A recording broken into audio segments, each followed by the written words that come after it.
حضرت سید ولد آدم صلی اللہ علیہ وسلم، حضرت سید ولد آدم صلی اللہ علیہ وسلم، سب نبیوں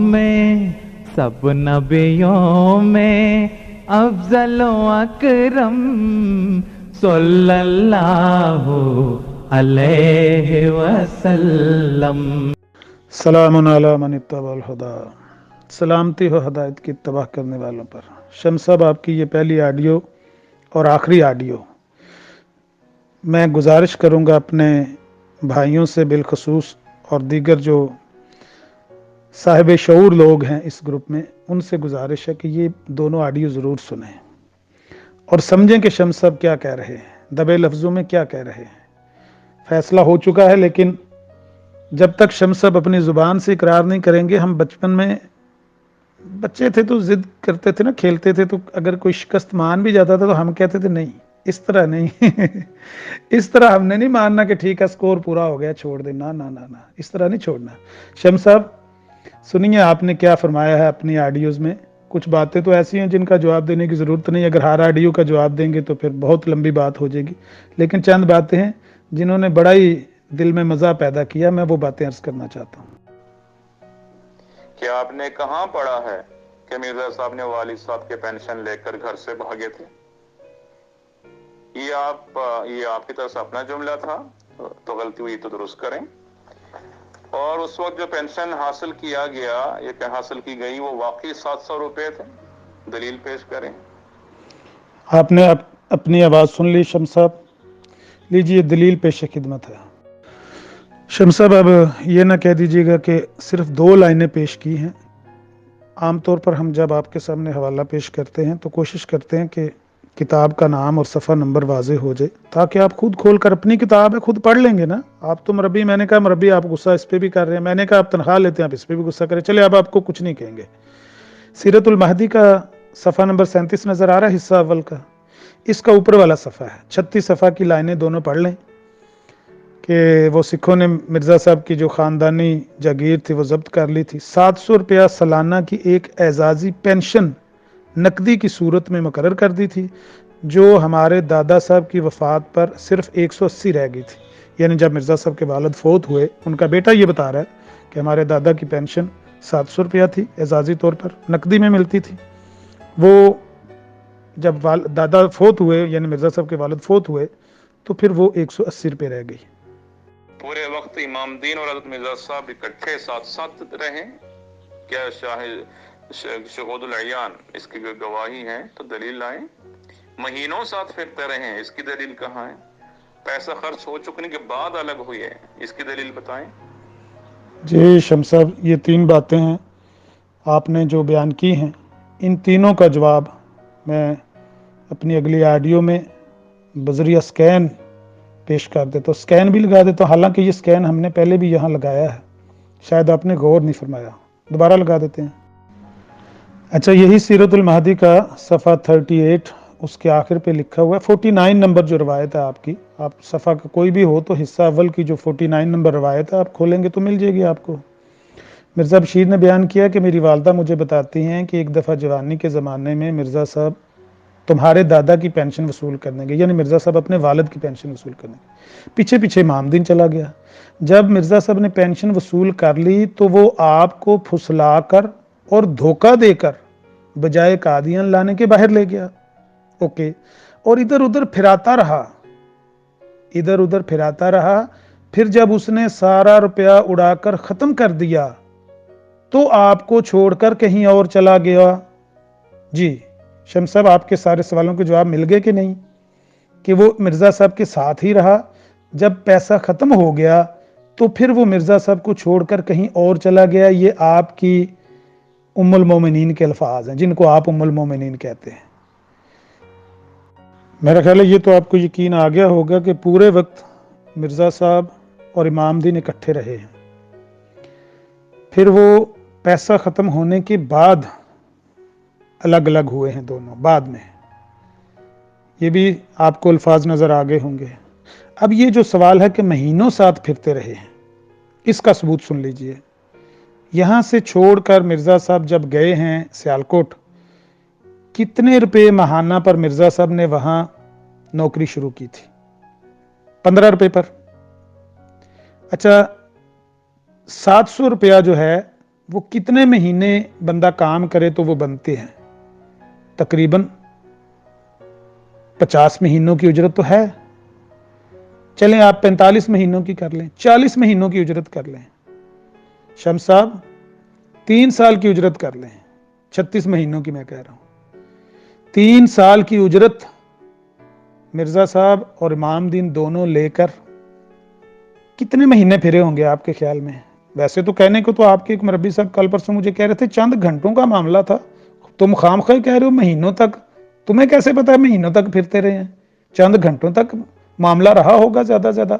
फिर एक और बात भी उन्होंने बड़ी मजे की है, हो सकता है वो आपके ज़ाहिर है गुफ्तगू से मुतल्लिक ना हो, लेकिन क्योंकि मैं सिर्फ ये बताना चाहता हूं कि आप लोगों के, मिर्जा साहब के पैरोकारों के अपने अपने सब के मौक़िफ़ हैं, और फिलबदी ये ऐसी बातें करते हैं, मैं लफ्ज़ नहीं कहना चाहता कि फिलबदी झूठ बोलते हैं। वो कह रहे थे मुझे कि असल में मिर्जा साहब जितनी देर उसके साथ रहे हैं, मिर्जा साहब पैसों का तकाजा करते रहे हैं। वो था नौसरबाज ठग, उसने मिर्जा साहब के हाथ पे हाथ मार के पैसे ले लिए। मिर्जा साहब उससे पैसे वापस मांगते रहे जितने घंटे भी मिर्जा साहब उसके साथ रहे। जब उसने नहीं दिए तो फिर मिर्जा साहब, मैंने कहा जब उसने पैसे नहीं दिए तो मिर्जा साहब वापस कादियान आ जाते, घर का दरवाजा बंद था। अगर वो चचा का बेटा पैसे छीन के ले गया तो मिर्जा साहब घर तो आ जाते ना। नहीं, मिर्जा साहब ने उसके साथ मिलकर पैसे उड़ाए हैं, दोनों ने मिलकर अय्याशी की है। 3 साल की कम से कम महाना उजरत इनके हाथ में थी, ये इंजॉय करते रहे हैं। उसके बाद पैसों को रिकवर करने के लिए डकैती का मामला हुआ है। अब आपका सवाल यह है कि मिर्जा साहब डकैती में उसके साथ थे, इसका सबूत आप मुझसे क्यों मांगते? आप सबूत दें। जी शम्स साहब, आप दुनिया की किसी भी अदालत में, किसी भी जज के सामने, किसी भी वकील के सामने आप ये मुकदमा ले जाएं और उसे बताएं कि ये 2 बंदे हैं, इनको कैमरे की आंख ने देखा है, ये इकट्ठे घर से निकले हैं, या पेंशन लेकर डाकखाने से या बैंक से इकट्ठे निकले हैं। हमने इनको इकट्ठे निकलते देखा है। उसके बाद एक वाकया हुआ है, कत्ल का हो गया, डकैती का हो गया, लूटमार का हो गया, झगड़े का हो गया। लेकिन जो भी वाकया हुआ है उसमें हम एक बंदे को बताते हैं कि एक बंदा उसमें मुलव्वस है, दूसरा उससे पहले उसको छोड़कर चला गया था। अदालत आपसे सवाल करेगी, अगर दूसरा बंदा उस मौके पर मौजूद नहीं था तो जहां मौजूद था उसकी मौजूदगी आप साबित करें, वरना ये दोनों इकट्ठे हैं, ये दोनों मुल्जम हैं। अगर आप इसकी दूसरी जगह मौजूदगी साबित कर दें तो ये बरी हो जाएगा कि ये उस वक्त कहां था। मैं हल्फन कह रहा हूं, बिल्कुल ऐसा ही वाकया हमारे पाकिस्तान में हुआ था। हमने डकैती के एक मशकूक लड़के को पकड़ा, उससे पूछा तुम कहां थे रात? उसने बताया मैं फलां जगह था। हमने वहां तस्दीक की, वो मौजूद था, बरी हो गया, छोड़ दिया। तो ये बिल्कुल आम फहम बात है कि जब आप इकट्ठे निकले हैं, मौका हो, कोई वारदात हो गया है, उसके बाद आप कहते हैं कि नहीं मैं मौके पे मौजूद नहीं था, तो आपने बताना है कि आप उस तारीख में सियालकोट में फलां बंदे के पास इतनी उजरत पर नौकरी कर रहे थे। सबूत आपने देना है, वरना आप दोनों इकट्ठे हैं वारदात में। फिर आप आगे कहते हैं कि देखो मैंने हारून अलैहिस्सलाम की मिसाल पेश की तो तुमने कहा कि मैं इस्मत अंबिया की परवाह नहीं कर रहा, मैं अंबिया पर उंगलियां उठा रहा हूं। बिल्कुल मैंने कहा। फिर कहता हूं कि मिर्जा साहब और उनका चचाजाद भाई इकट्ठे फिरते रहे हैं, वो इनको फिराता रहा है या मिर्जा साहब उसको फिराते रहे, लेकिन ये इकट्ठे फिरते रहे। जब तक पैसा खत्म नहीं हो गया ये दोनों इकट्ठे रहे हैं। ये तो नहीं ना कि मिर्जा साहब को उसने कनपट्टी पर पिस्टल रखा हुआ था और मिर्जा साहब जेब से पैसे निकाल कर उसको दे रहे थे और वो खर्च कर रहा था, वो सारी अय्याशी कर रहा था, मिर्जा साहब उस अय्याशी के हिस्सेदार नहीं थे। ऐसा तो नहीं है ना, ऐसा तो मानते हैं ना कि ऐसा नहीं हुआ।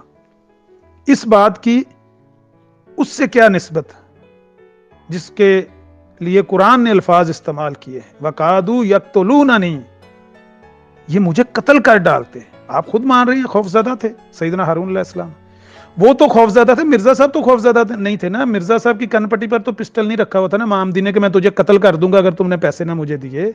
मिसाल कोई जुड़ती है आपस में। उनको तो कत्ल का खतरा था, मिर्जा साहब को कौन सा खतरा था? मिर्जा साहब तो उसके साथ मिल के पैसे खत्म करते रहे, एंजॉय करते रहे, और पैसा भी अब आपके सामने पेश कर दिया गया कितना पैसा था, और यह भी साबित कर दिया कि जब तक ये पैसा खत्म नहीं हुआ दोनों इकट्ठे रहे हैं। और कोई सबूत मांगे? फिर नई बात एक लाई है कि मिर्जा साहब सियालकोट में रहते हुए मुंह पर कपड़े डालते थे, इसकी भी दलील लाएं, फिर असलियत पता करेंगे, फिर जवाब दिया जाएगा। लीजिए, आखिरी सवाल का जवाब भी आपको पेश कर देते हैं। आप देख लीजिए, अपना सवाल भी देख लीजिए और हमारा जवाब भी देख लीजिए। जी मोहतरम शम्स साहब, नई बात का हवाला भी मिल गया, पुरानी बातों के हवाले भी आपको आपकी असली कुतब से उन्हीं लफ्ज़ों के साथ अल्लाह की तौफीक और रहमत से हमने पेश किए जो लफ्ज़ हमने मुंह से निकाले। आप अपने जवाबात देख लें और हमारे पेश करदा हवाले देख लें।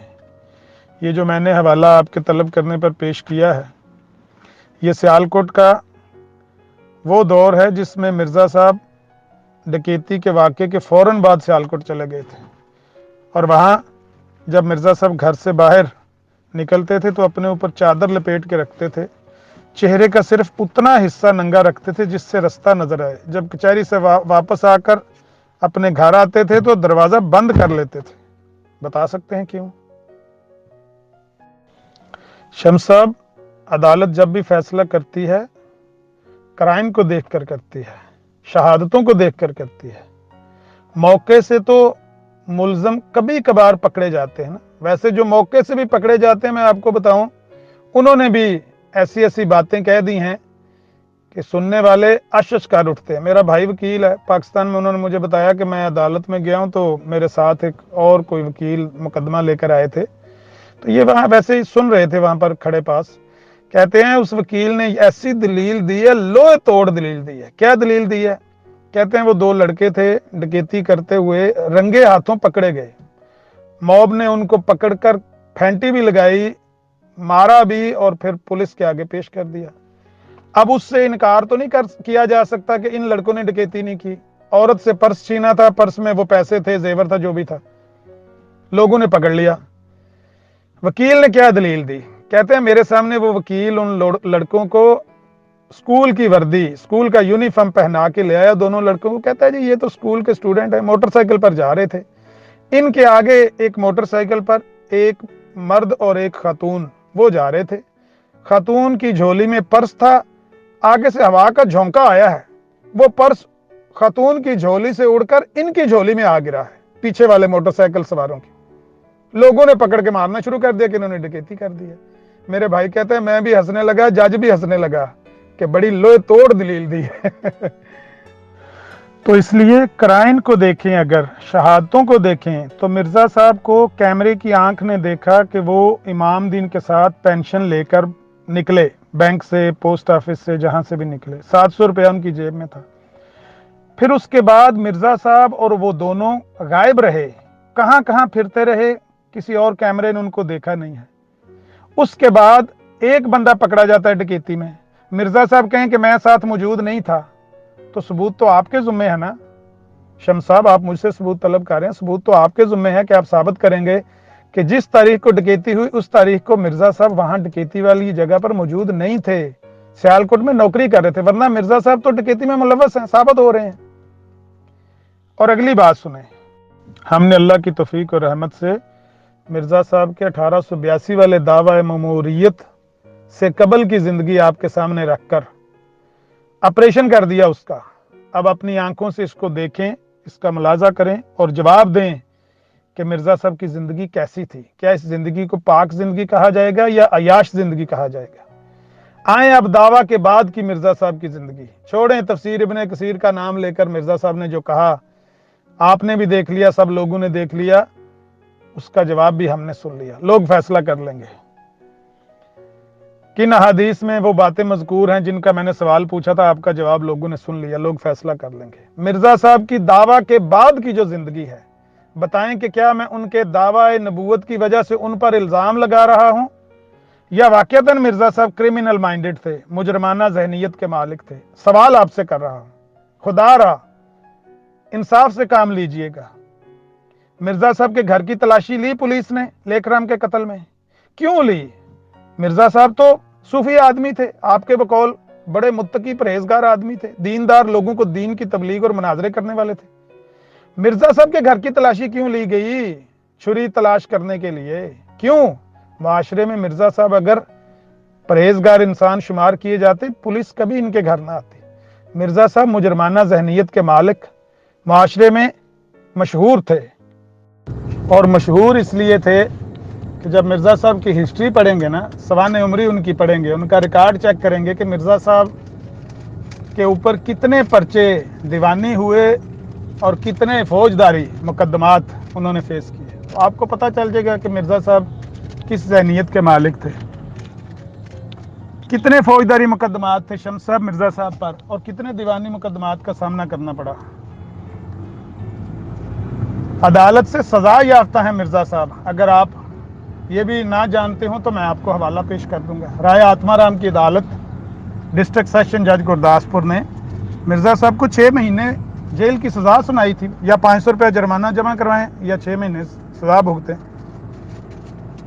इसी तरह से मौलाना बटालवी रहमहुल्लाह के मामले में नक्शे अमन का मुकदमा हुआ, मार्टिन क्लार्क का इरादा कत्ल का पर्चा हुआ, लेखराम के मामले में इनके घर की तलाशियां ली जाती रहीं।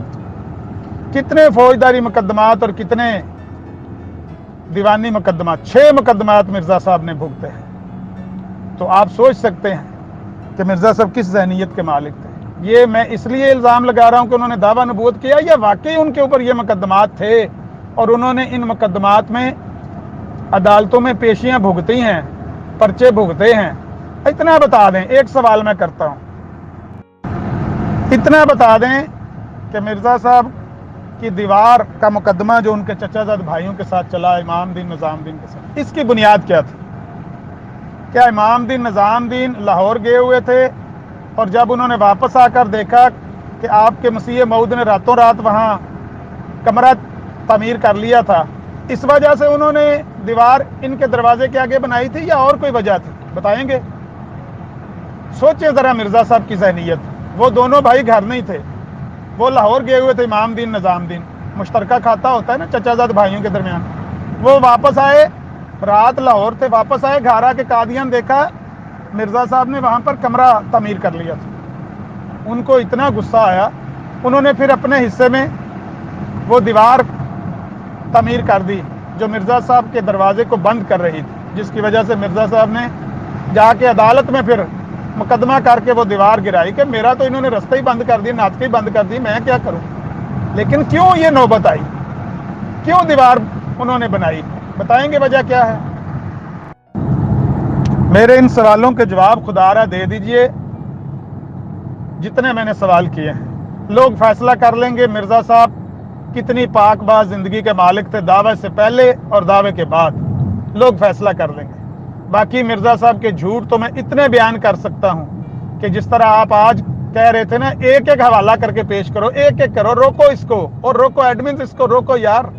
इसी तरह मेरा एक बार हुआ था मुनाजरा आखिरी फैसला इश्तिहार पे, वो भी आपका मारूफ मुनाजरा है, मरब्बी है सोशल मीडिया पे, वो भी कहता था इसको रोको, इसको पकड़ो। तो बहरहाल आप जो कह रहे हैं मैं नहीं करता, मजीद हवाले नहीं पेश करता। आप इन सवालों के जवाब दे दें जो मैंने आपके सामने रखे हैं, फिर अगली बात इंशाल्लाह करेंगे।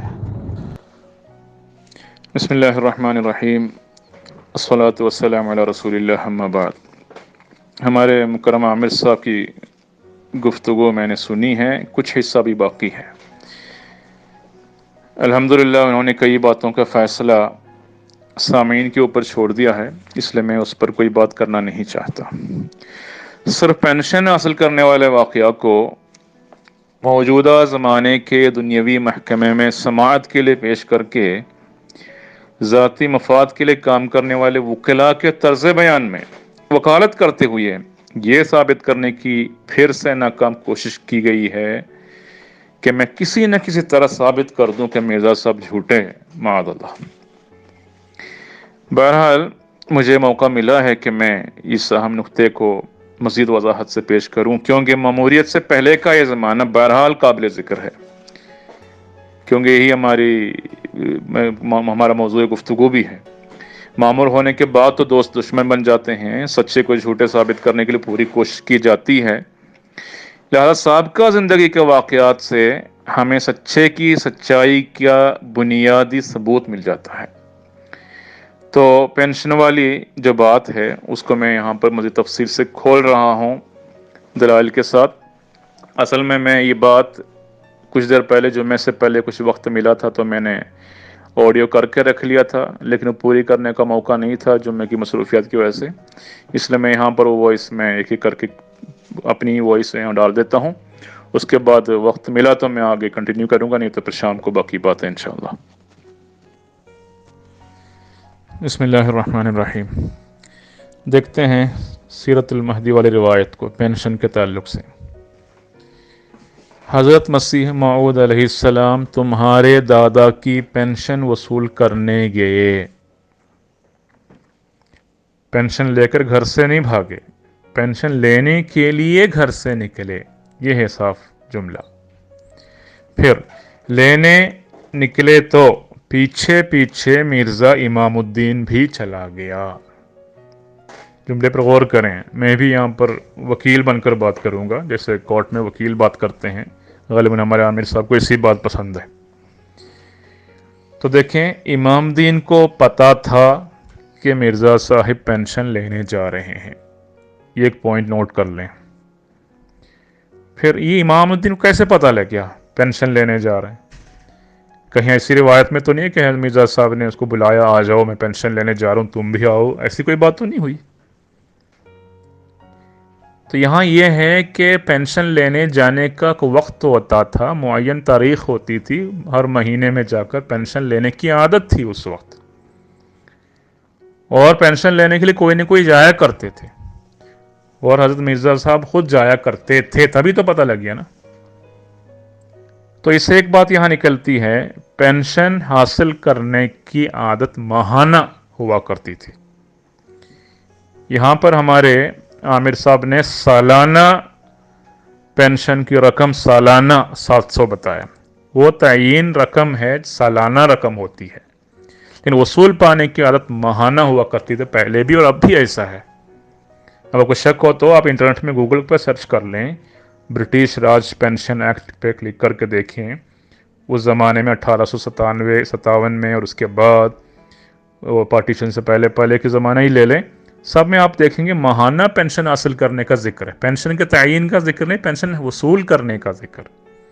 یہاں تک کہ آپ پڑھ سکتے بہادر شاہ ظفر کے بارے میں بھی 1 لاکھ روپیہ ماہانہ وظیفہ پاتے تھے، لکھا ہوا تاریخ میں، اور بھی کئی مثالیں ملتی ہیں۔ اور یہاں امام الدین کے پیچھے پڑنے کی وجہ بھی یہی بتا رہا ہے کہ وہ ہر ماہ پینشن لینے کی عادت تھی۔ تو پہلی بات یہ ہے کہ پینشن ہی میں کلپ زیادہ ہو گیا، غلطی سے میں آگے اگلی میں بات بتاتا ہوں۔ تو پہلا استنتاج یہی ہے کہ ہر ماہ پینشن لینے کی عادت تھی، اس لیے تو امام الدین کو پتہ لگ گیا اور وہ پیچھے ہو گیا۔ اور اس کے مطابق 700 اگر سالانہ رقم تھی تو ماہانہ وہ رقم بنتی ہے 58 روپے، اور وہ بھی اگر کوئی کٹائی نہ ہوئی تو، ورنہ اور کم ہو جاتی۔ اور دوسری بات، امام الدین کو پتا تھا کہ مرزا صاحب ایک سادہ طبیعت کے، ایک دنیا سے بعید، ایک بالکل منکسر المزاج آدمی ہے، تبھی تو دھوکہ دینے کی نیت سے پیچھے ہو گیا۔ تو یہ دو باتیں استنتاج نوٹ کیا جائے، ایک حضرت مرزا صاحب کے بارے میں امام الدین کی جو سوچ کیا تھی، اور ہر مہینے میں پینشن لینے کی عادت تھی۔ پھر آگے پڑھیں، جب آپ نے پینشن وصول کر لی یعنی 58 روپے، تو وہ آپ کو پھسلا کر اور دھوکہ دے کر بجائے قادیان لانے کے باہر لے گیا اور ادھر ادھر پھراتا رہا، یعنی قادیان سے باہر کہیں پھراتا رہا۔ اب بڑے بڑے شہروں میں تو شہروں کا ذکر کرتے یاد آتے ہیں بات کرتے ہوئے، امرتسر میں پھرتا رہا، جلندھر میں پھرتا رہا، چنڈی گڑھ میں پھرتا، ایسا تو نہیں کہا، قادیان سے باہر، ٹھیک ہے۔ پھر جب اس نے سارا روپیہ اڑا کر ختم کر دیا تو آپ کو چھوڑ کر کہیں اور چلا گیا، یعنی پیسہ ختم ہوتے ہی پتہ لگ گیا، مانگتا رہا پیسہ، پھر کسی چیز کے لیے مانگتا رہا، ختم ہو گیا، جب پتہ لگ گیا تو وہ کہیں اپنی طرف چلا گیا، کہیں اور پیسے کا انتظام کرنے کے لیے اپنی عادت کے مطابق، اور مرزا صاحب سیالکوٹ چلے گئے۔ تو اتنی باتیں ہونے کے لیے چند گھنٹے یا پورے ایک دن کافی ہے، اس سے زیادہ مہینوں کی ضرورت کہاں ہے؟ اتنی معمولی رقم اور اس طرح خرچ کیا، اور کس پہ خرچ کیا جب بات ہوئی ہی نہیں ہے؟ کہیں بھی چیزیں ہو سکتی، کچھ بھی خریدا ہو، اپنے پاس رکھا ہو، ان سب کسی کا ذکر ہو ہی نہیں رہا یہاں پہ. تو باقی جو استنتاج ہے وہ غلط استنتاج ہے. اب باقی حصے کی وضاحت سے قبل تھوڑی سی بات میں اس زمانے میں حضرت مرزا صاحب کی طبیعت کیسی تھی، کیسے مزاج کی شخصیت تھے، آپ تاریخ کے حوالے سے دیکھ لیتے ہیں. تاریخ احمدیت جلد نمبر 1 52 صفحہ میں ایک معمر ہندو جاٹ کی شہادت درج ہے، میں یہاں پوسٹ کرتا ہوں. ساری باتیں ابھی تو میں بتا نہیں سکتا اس میں کیا کیا لکھے، میں مختصر جلدی پڑھ کے دیتا ہوں، لیکن باقی آپ دیکھیں. اب یہ نہ کہیں کہ میں نے پوری بات نہیں پڑھی، آپ پڑھ سکتے ہیں، ہر کوئی اپنے حسب توفیق پڑھ کر اس سے فائدہ اٹھا سکتے ہیں. بہرحال میں اس وقت میں حضرت مرزا صاحب کی طبیعت کا ایک نقشہ وہ بتا رہا ہوں آپ کو. والد صاحب کا حکم سن کر سامنے آتے اور چپ چاپ بیٹھ جاتے ہیں اور نیچی نگاہ رکھتے، اور والد صاحب اس نوجوان کے مستقبل کے بارے میں فکر مند ہوتے تھے. کہتے تم روزگار کرو، کب تک دلہن بنے رہو گے، تمہاری شادی ہونی ہے، ذمہ داری بڑھنی ہے. پھر کہا کچھ ہوش کرو، اس غفلت اور سادگی کو چھوڑ دو، چلو نوکری کے لیے تیار ہو جاؤ، میں سفارش کروں گا. جب ایسی باتیں ہوتی تو آپ کا جواب کیا ہوتا تھا؟ حضرت مرزا صاحب کا فرماتے ابا بھلا بتلاؤ تو صحیح، جو افسروں کے افسر اور مالک الملک احکم الحاکمین کا ملازم ہو اور اپنے رب العالمین کا فرما بردار ہو، اس کو کسی ملازمت کی کیا پرواہ. تو آخر والد صاحب کہتے ہیں اچھا بیٹا جاؤ اپنا خلوت خانہ سنبھالو، میں اس کے واسطے کوئی مسجد ہی تلاش کر لوں. پھر کبھی والد صاحب اپنے خوف کا بھی اظہار کرتے تھے، کہتے ہے تو یہ نیک صالح، مگر اب زمانہ ایسوں کا نہیں، چالاک آدمیوں کا ہے. پھر اسی کتاب کے صفحہ نمبر 80 میں دیکھیں، 2-3 جملے ہی میں پڑھ کے سناتا ہوں. سید محمد علی صاحب کے بیان ہیں، ان کے ساتھ حضرت مرزا صاحب کلانور کے راستے جموں تشریف لے جا رہے تھے. اسی زمانے کی بات ہے، نوکری کے سلسلے میں. کہتے ہیں سفر میں آپ کی توجہ اللہ اور استغراق اور محویت کا یہ عالم تھا کہ کلانور کے نالے سے گزرتے ہوئی آپ کی جوتی کا ایک پاؤں نکل گیا، مگر آپ کو پتہ بھی نہ چلا جب تک بہت دور جا کر آپ کو یاد نہیں کرایا گیا. آخر جموں پہنچے تو دیکھیں یہ حالت تھی حضرت مرزا صاحب کے اس زمانے میں.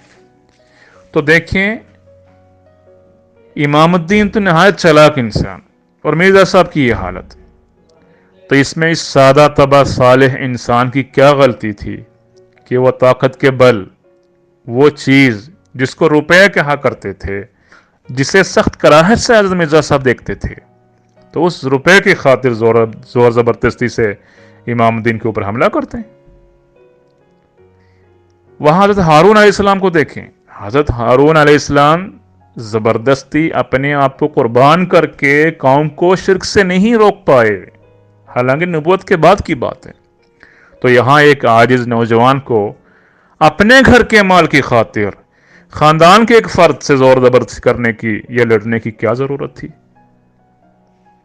اب میں یہاں پر حضرت ہارون علیہ السلام کا ذکر کروں گا تو پھر وہ بات آئے گی عصمت انبیاء والی بات. تو پھر یاد کراتا ہوں میں، عصمت انبیاء پر کھل کر بات کرنے کے لیے آ جائیں، دلائل اپنے حوالوں سمیت کتابیں لے پیش کریں گے اور بات کریں گے. کیونکہ یہاں پھر پی ایم میں ایک دوست نے اس بارے میں بات کی، میں نے ان کو جواب نہیں دیا کیونکہ وہاں وقت نہیں ہوتا جواب دینے کے لیے. بات یہ ہے کہ ہم حضرت مرزا صاحب کو مسیح ابن مریم مانتے ہیں جو آخری زمانے میں آنا ہے، آن رسول اللہ صلی اللہ علیہ وسلم کی پیشگوئی کے مطابق، جن کے بارے میں آن رسول اللہ صلی اللہ علیہ وسلم نے 4 دفعہ نبی اللہ نبی اللہ نبی اللہ کہا ایک حدیث میں. تو اس شخص کی مثال ہم نبیوں کے ساتھ ہی تو کریں گے مقارنہ، اور کس کے ساتھ کریں گے؟ تو پھر اس میں کوئی اگر ناقابل یہ بات آنی تھی، اسی لیے میں شروع میں نے عرض کیا تھا عامر صاحب کو، بات ہم اس بات سے شروع کرتے ہیں، لیکن انہوں نے نہیں مانی. تو پھر ایسی باتیں آئیں گی تو آپ اس کو سن لیا کریں. اچھا، وہ تنخواہ والی بات کا وہ صفحہ ختم نہیں ہوا، آگے دیکھیں اگلا حصہ. हज़रत मसीह मऊद अलैहिस्सलाम इस शर्म से वापस घर नहीं आए, और चूँकि तुम्हारे दादा का मंशा रहता था कि आप कहीं मुलाजिम हो जाएं, इसलिए आप सियालकोट शहर में डिप्टी कमिश्नरी कचहरी में जाकर खलील तनख्वाह पर वहाँ मुलाजिम हुए।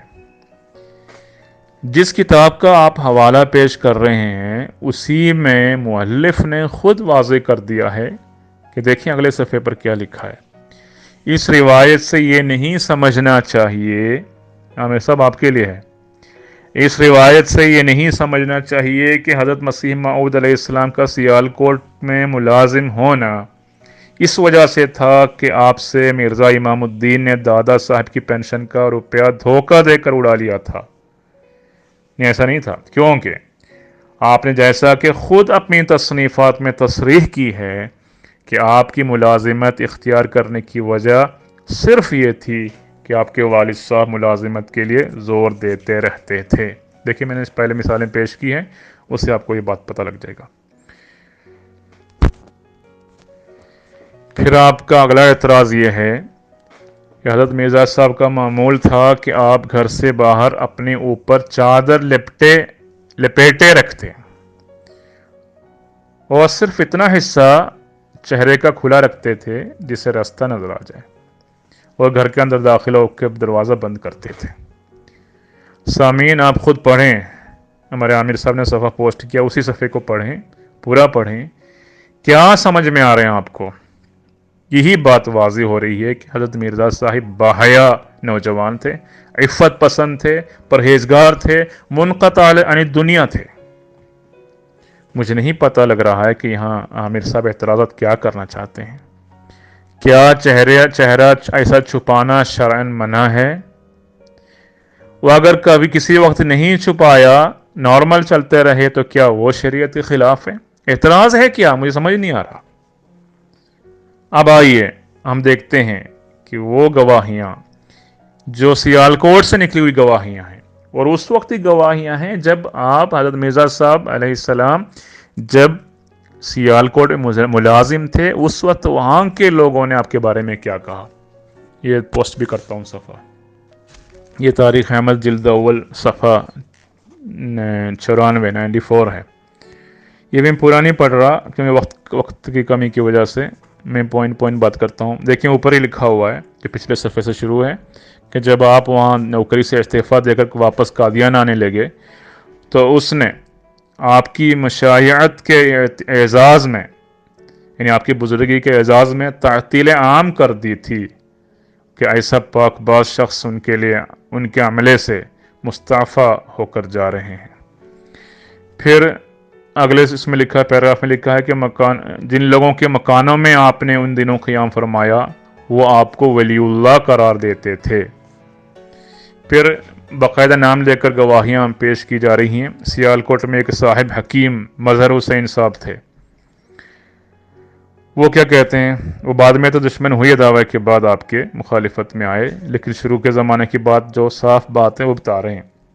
क्या कह रहे हैं, सिक़ा सूरत, आली हौसला और बुलंद ख़यालात का इंसान अपनी उलूवे हिम्मती के मुकाबिल किसी का वजूद नहीं समझता। अंदर कदम रखते ही वज़ू के लिए पानी मांगा और वज़ू से फरागत पाकर नमाज अदा की या वजीफ़े में थे। फिर एक दूसरी शहादत देखें, मौलवी ज़फ़र अली साहब के वालिद साहब हैं, जो ज़मींदार के एडिटर मौलवी ज़फ़र अली साहब थे, उनके वालिद मुंशी सिराजुद्दीन साहब का बयान है। कहते हैं कि मिर्ज़ा ग़ुलाम अहमद साहब 1860-61 के करीब ज़िला सियालकोट में मुहर्रिर थे। उस वक्त आपकी उम्र 22-23 साल की होगी उनके गुमान के मुताबिक, और हम चश्मे-दीद शहादत से कह सकते हैं कि जवानी में भी नहायत सालिह और मुत्तकी बुजुर्ग थे। कारोबार मुलाजिमत के बाद उनका तमाम वक्त मुताला दीनियात में सरफ होता था, आवाम से कम मिलते थे। फिर एक तीसरी शहादत यहाँ पर शमसुल उलमा मौलाना सैयद मीर हसन साहब का देखें। अदना तअम्मुल से भी देखने वाले पर वाज़ी हो जाता था कि हज़रत अपने कौल और फ़ेल में दूसरों से मुमताज़ हैं।